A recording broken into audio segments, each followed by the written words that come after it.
The greed factor has taken over for a lot of these sellers, and they don't want to hear it. They think the market's going to go, and you can't do Yeah, this forever, the ever rising meter. Yeah. forever. Yeah. So that I'm starting to see that more. I'm starting to see the reality check that maybe the craziness is coming down.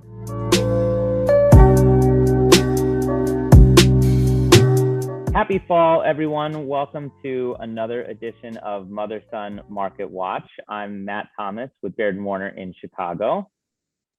And I'm Sue Thomas with Keller Williams in Doylestown, Pennsylvania. And we're excited today to have, really, it's going to be a conversation about the market, how the market is doing, where we think the market is headed, and in between some bad behaviors that we've seen both sellers and buyers pick up along the way in this COVID marketplace. So how are things going over there, Mom? Have you been busy lately?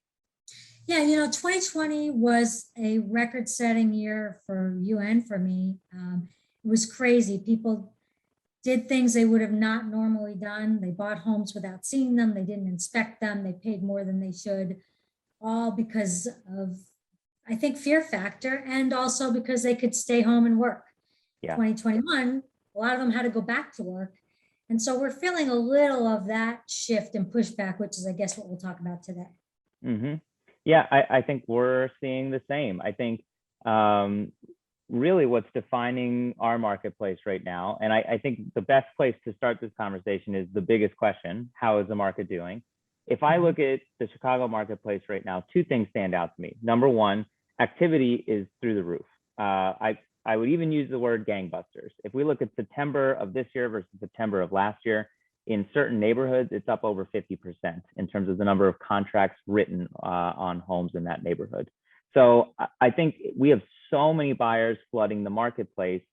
And then, kind of our secondary biggest factor is inventory. So inventory was improving slowly, but it was improving. Now, with so much demand and things flying off the market as quickly as they are, inventory is kind of stagnant in some neighborhoods or even down. The only exception to that would be the really urban downtown marketplace, where we do have an abundance of condos for sale. So that's really what we're seeing. We're seeing low inventory in a lot of neighborhoods and a huge level of interest from buyers writing contracts, at least here. Yeah, we're seeing a similar thing. I'm looking at my numbers year over year. And for example, our pending units are down 10%, which is an interesting number to me. And we also have less inventory than we did a year ago when we had none. Wow. So it's interesting. I think that buyers went crazy and they bought everything they could. And in certain price points here, it's all suburban. People are buying very quickly, but not quite as quickly as they were. I'm seeing home inspections coming back into play. I'm seeing appraisals coming back into play. So they're not quite as frantic as they were even 3, 4, 5 months ago. Right. I had a call from a guy who has a for sale by owner, and he priced it way outside the market, and it's in my farm area where I work a lot. And so he's been calling me and checking in, and he's not getting the business that he wants to get, not getting the traffic. And so he asked me my opinion, and I said, I think you've outpriced the market. And I think that the greed factor has taken over for a lot of these sellers, and they don't want to hear it. They think the market's going to go, and you can't do this forever. The ever rising meter. Yeah. Forever. Yeah. So that I'm starting to see that more. I'm starting to see the reality check that maybe the craziness is coming down. It's interesting you say that, because when I've been discussing strategy with my sellers, especially around where they price, I like to think of it as you could sell it at median market time price. You could sell it faster than that price. And then you have the push the ceiling, and you might be on market longer price. That is not the place to be right now. Pushing the ceiling or pushing the top level, everybody's chasing the pricing down. You're not getting offers. The other end of the spectrum, I'm finding if you price something more aggressively, that's where you're seeing multiple offers. That's where you're getting a lot of buyers through the door. If you are sort of the most, I won't call it aggressively priced, but the most attractively priced item at that quality of finish in that neighborhood, you're attracting a lot of buyers right now. That seems to be kind of universally true. I've always told my clients, you want to be the prettiest girl in the room. And you want to have the nicest home. So when you look at pricing a house, I always look at the spread and where you're going to sit in the spread. Right. You really don't want to be here. You don't want to be up here. Yeah, that's No. tough. Yeah. And you probably don't want to be here either. But if you're in the middle and you look the best, they're going Right. to look at everything in that price point. And if yours stands out for whatever reason, that's always a good place to be. Yeah. I would say it's interesting you bring up the contingencies. Before COVID, I don't think I ever would have thought of the Chicago marketplace as being a place where we were waiving things like an appraisal contingency. Wasn't Right. something I would ever advise to do. It wasn't something anybody had ever asked me to do. Now, with how competitive things have gotten, and I see that in other markets, we're feeling that here. I'm having buyers and sellers who ask about that or offer that, or it's a very interesting, what I would consider bad behavior. It leaves yourself exposed when you're going through these transactions, but buyers seem to be willing to do almost anything to get these homes. Yeah, and it's hard position for us as a buyer's agent. If you're the listing agent, you're skipping to the bank. But if you're the buyer's agent, you don't feel like you're giving them the proper representation, and they're all in. They're Right. owning it. And I'm having them sign waivers saying, I told you you should inspect this property because Right. we just had Hurricane Ida whiz through here, and people that didn't have water for 20 years had water. Yeah. And different things occurred. Well, even outside of that, you move in and 3 weeks later you find your roof's leaking or your pipes aren't right or whatever it Exactly. is. It's no good. It's a bad Yeah, spot. I just think the protections are there in a purchase contract for a reason. If you want to work with as is, but still do an inspection, or there's ways that you can be reasonable but helpful. But to just give up everything, it's just risky. It might work out great. It might not though. Yeah, but it is risky, but it's how the game was played for the last 12 months. Yeah, that's true. So you had to be fast and you had to be aggressive and waive everything and give them your first fluorine and a blood sample. Yeah. And even then you might lose. And that probably wasn't enough. Yeah. It wasn't enough. Yeah, you're bringing the bag of money and whatever. Right. But you were talking about like the bad behaviors. I think that we're all waiting to see if the market is in shift. I've been doing this for 34 years. So in 34 years, I've seen a lot of shifting. Yeah, no kidding. And to your point earlier, if you price way up here thinking you're going to push the envelope and then you're chasing it. Time on the market is never your friend in any market. Right.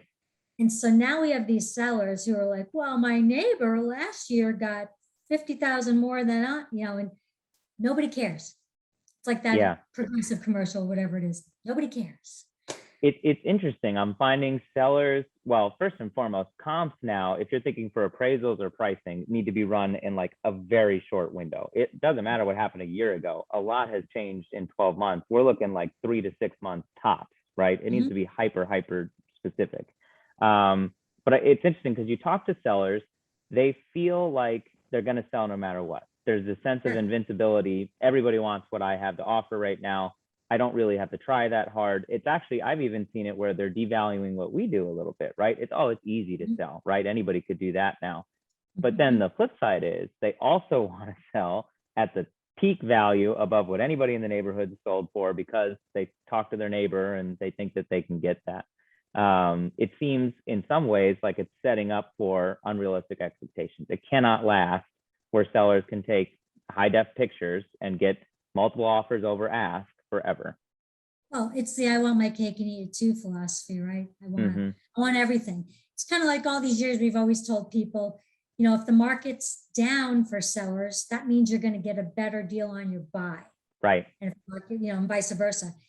And everybody wants everything all at once right now. They're figuring, I'm going to make $1 million over here and I'm going to steal it over there. And that's just not how it works. Right. So sellers are really trying to wrap their heads around, or they should be, what's really happening? Are we shifting, or is it seasonality? And how do I price, and how do I stage, and how do I market my property in the best possible way? Because guess what? There is not a buyer for everything, as the old saying says. Right. Unless you make it look like buyers want it to look. What types of tangible advice are you giving your sellers right now, assuming that we're coming out of the COVID craziness, right? We're going to go back to a more standard marketplace. Sellers are going to have to market their home to try and get the attention of buyers because they're not just going to be, cherry picking. What are you advising your sellers to do to prepare for winter's coming, holidays coming, the new year is just around the corner? what are, some tangible steps or advice that you're giving people right now? Okay, pricing aside, because that's Right. always the number one Separate of thing. pricing, because I think that's always Separate the pricing. biggest one, right? Yeah, you want to make your home as easy to look at as possible. So for example, when you walk into a property and they have 97 pictures, Yeah. the buyers spend half their time trying to see if they know those people and do they recognize them? Do their kids go to school with them? I don't want to take their attention away from the house. So Absolutely. depersonalize, again, like we always told them, depersonalize a little. It doesn't want to be sterile. You're moving anyway. So start boxing up, getting rid of, packing away things that you don't need, because most buyers don't understand a property unless it's a fairly clean slate. I feel like the best feedback I get from buyers or on listings that I have is when the sellers are living a minimalist lifestyle. There's nothing out, everything's clean, they don't have a lot of furniture, right? And it's not that people really live like that most times, but it looks very nice. It feels kind of like a hotel when they walk in. I think that's sort of the experience that they are looking for, and then they can kind of insert their memories or thoughts on what they do with the space. Yeah, To the model home. personalization side, I would also say now everything's online, and we don't always have the ability to take these photos off, even though we can, take them from the MLS when it closes. But if you have family photos and things like that, that's all going to be on Google forever for now. So I think people need to be thinking more and more moving forward about what types of personal photos, even if they're in the background of a listing photo, are getting posted online, and do you really want that to be publicly accessible? That's a great point. I have lots of pictures around, but when I list a home for sale, things get put away. Right. Have to. And your buyer just needs to be able to look at it like you see model homes. They have, one picture, one vase, one plant. Right. Because The they stock want the photo buyer. that came in the picture frame. Yeah. Yeah. And they want the buyer to be able to go, okay, I can see myself in this property. Right. So, but outside of that, landscaping is another one. I just had a client Yeah. who they traveled a lot. They never really did much with their landscaping, and they thought, I don't need to do anything. And I said, yeah, you really do. Because first impression, when you walk up to that house, if it's dead grass and plants and dirt and a dirty front doormat and cobwebs and Right. NG. Before they've even made it through the door, they're already having thoughts of leaving. Yeah. And what does that tell them? It tells them you don't take care of your property. Right. Right. So when I tell my clients, take care of the small details, because that tells buyers you take care of the bigger details, there's a reason for that. If there's broken switch plates, for example, how simple is it to change that? But if you didn't, as a buyer, I'm thinking, Right. well, what else didn't they do? It's landscaping, I think, is one that people skip over. When you think about updates to a home, your mind goes interior, probably rightfully so in most cases. But Sure. when I had a listing recently, it was over by Humboldt Park here in Chicago, and their backyard was a concrete slab. The whole thing was a concrete slab leading to the garage. They didn't use it. They didn't like it. It didn't show well in photos. So we talked about replacing it, and they ended up ripping out the concrete and putting in grass. And then all of a sudden, their backyard and the photos we had of the backyard were like the best part of the listing, right? And that's exactly why the family that bought that home bought that home. So it didn't cost them as much as they thought it would, but the investment that they put into it helped them sell their home in a weekend. And I think that was truly just because of the exterior work that they did. Well, that's the key. When you're talking with sellers about doing things like landscaping or anything that's a little more significant, painting is another one. They go, well, am I going to get it back? Well, yes and no. Right. You may or may not get the dollar for dollar value, but you're going to sell your house faster, and time is money. Right. So they sometimes Right. And have it's hard to draw an exact line, but in this case, they sold on a weekend and they sold over list. So did they get it back? I hope so. I think so. Probably. Right. Would it have been harder to sell without that yard? 100%. I know that. So yeah, I think that's a good one. I love the landscaping. I do think staging more than ever. I feel like there was a moment where I felt like I was winning the staging battle, and every client I spoke to was like, okay, I get it. I see the value. Let's do that. And then COVID happened, and I felt like all momentum was lost. Now everybody just, they don't see the value in doing that right now, or maybe don't feel it's necessary. Do you feel that's going to make a pretty strong comeback, the need for staging? Absolutely. You brought the point up earlier how there are certain people who are devaluing a little bit about what we do. And when the market is such where you plunk a sign in the yard and people are lining up around the block, right, it's a different thing, but that's this big a smidge of time. Hmm. Most of the time, we have to really press and push and promote, and you have to understand how to promote a property properly. And part of that is presenting this product. I have this thing, I'm presenting it to the market. Hmm. So I'm finding that my sellers got very comfortable going, nobody's going to care. The market's crazy. I don't have to fix the broken window and the paint the front door and all that. And Right. so, yeah, we are losing that battle. But one of the benefits I bring to the table is I will bring in a stager if we need one. I happen to have a lot of staging capabilities myself. So often we can just move this, take that out, shift things around. Right. But it doesn't hurt to bring in a stager, and you'd be shocked at what a minimal amount of money in one afternoon can do for your home. It's a complete transformation. I agree. And And a lot of times it's using things that you already have and just moving them around, reorganizing, making the room look bigger than it maybe even is. And that's all part of just presenting your home in the best light. I agree. I bring staging professionals in all the time. Maybe I just don't trust my eyes as much as you do, but I prefer to have their opinion. So I had a client one time, we staged their house and they pushed, push. They didn't want it. They didn't want it. And I staged with their own stuff and mhm. moved things around. And I don't know, a week or so later, she calls me and she's kind of teary eyed on the phone. And I said, "What's wrong?" And she said, "Well, we love what you did with our house. We wish we had done it sooner. And now we don't want to move."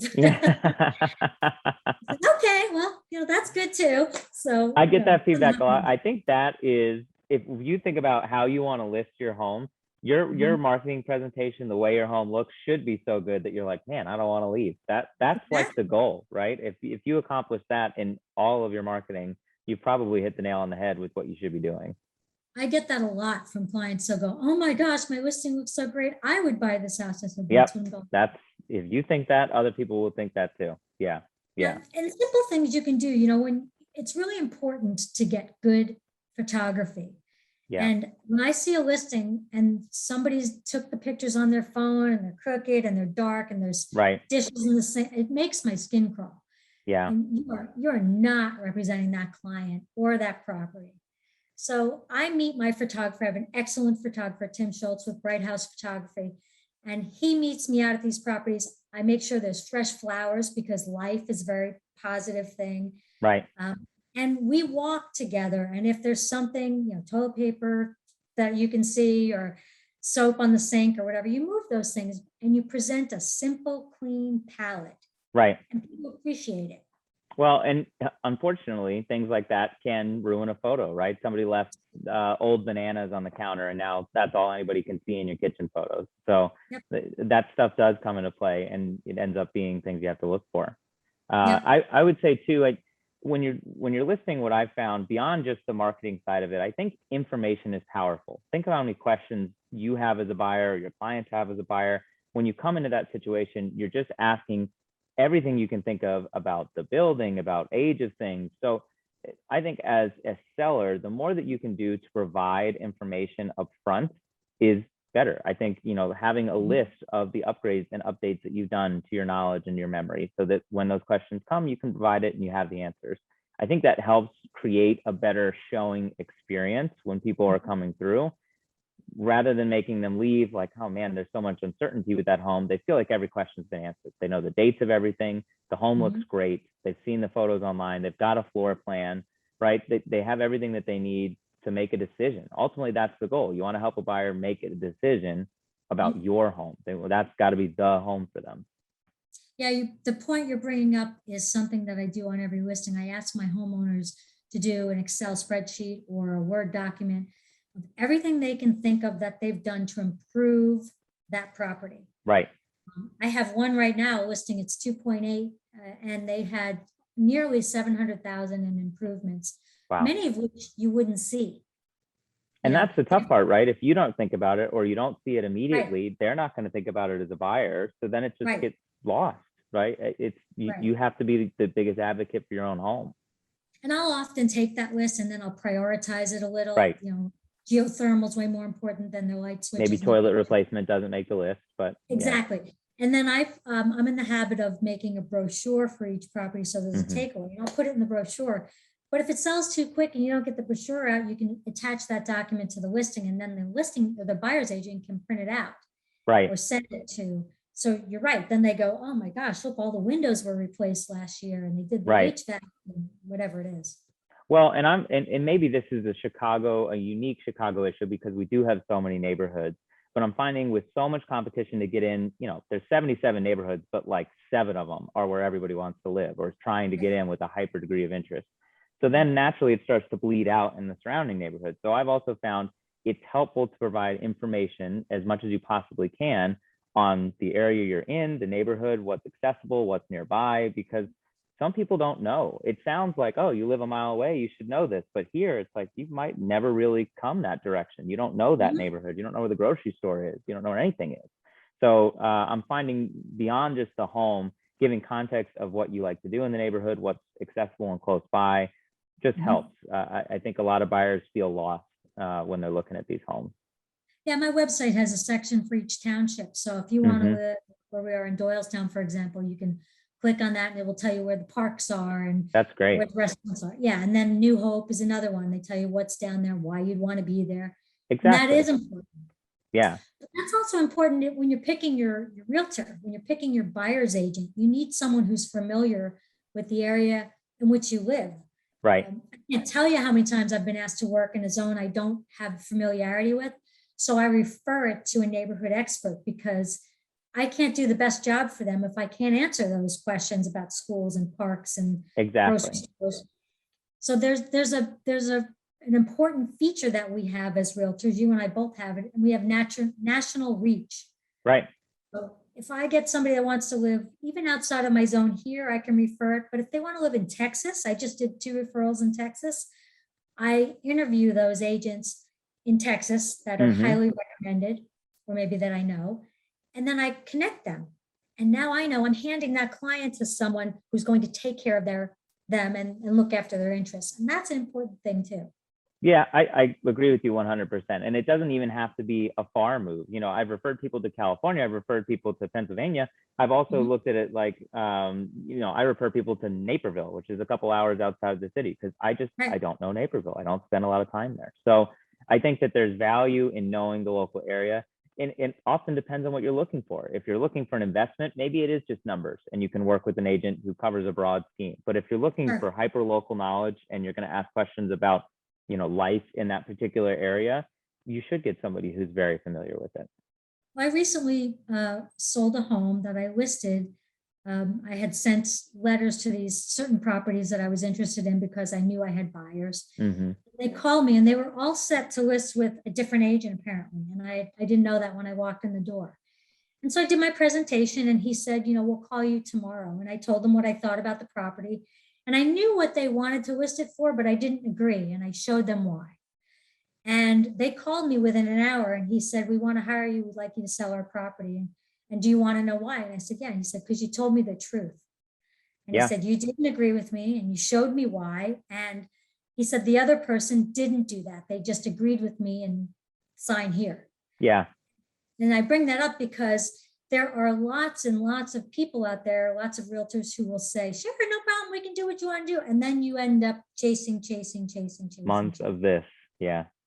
Yeah. And so the best advice I can give a consumer is find representation that you connect with, that you feel is knowledgeable, and who tells you the truth because they're your advocate. Yeah. Yeah. I agree 100%. I think you in this process, trust is one of the biggest factors in it. But our job isn't at all times to be your friend. Our job is to provide the information that we have at our fingertips. And the data doesn't always agree with what you want it to be. So It's it's sort of like difficult, being a parent. It's like right? being Yeah. a mama. I can only imagine. Yeah. Yeah.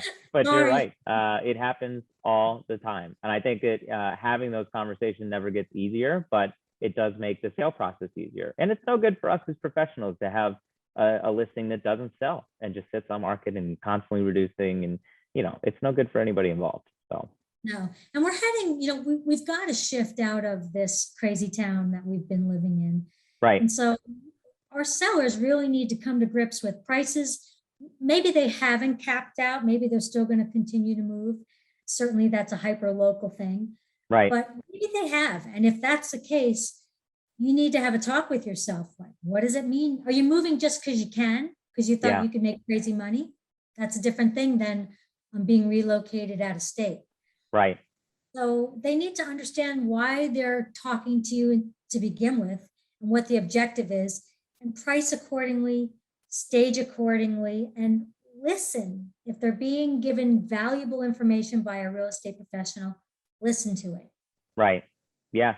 I think the market is going to be your biggest guide point for how a sale is going to go, and how it dictates everything is just the market around you and how well everything else is performing. You can't ignore it. It doesn't matter what you want to accomplish. You have to listen to the data. So yeah.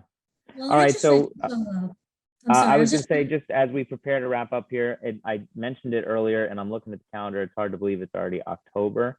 The new Yeah. year is just around the corner. Do you have any parting thoughts for buyers or sellers, just as we prepare for what will hopefully be a more normal year and less chaotic than this year?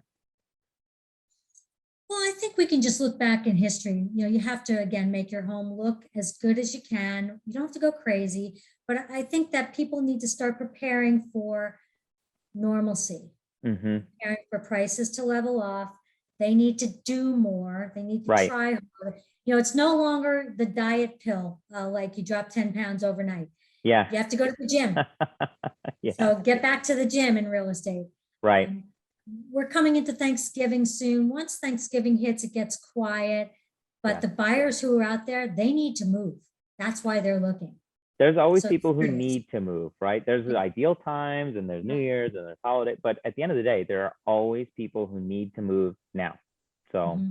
that's who you're trying to hit. Yep.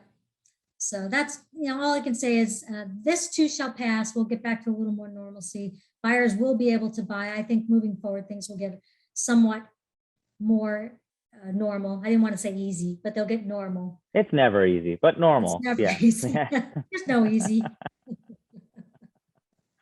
Well, thanks, All right. Matt. Well, It's this been has good been talking with awesome. you. Always a pleasure talking with you, of course. We will do this again and check in on how the market is performing. But thanks everybody for joining, and we'll talk to you next time. Take care. See ya.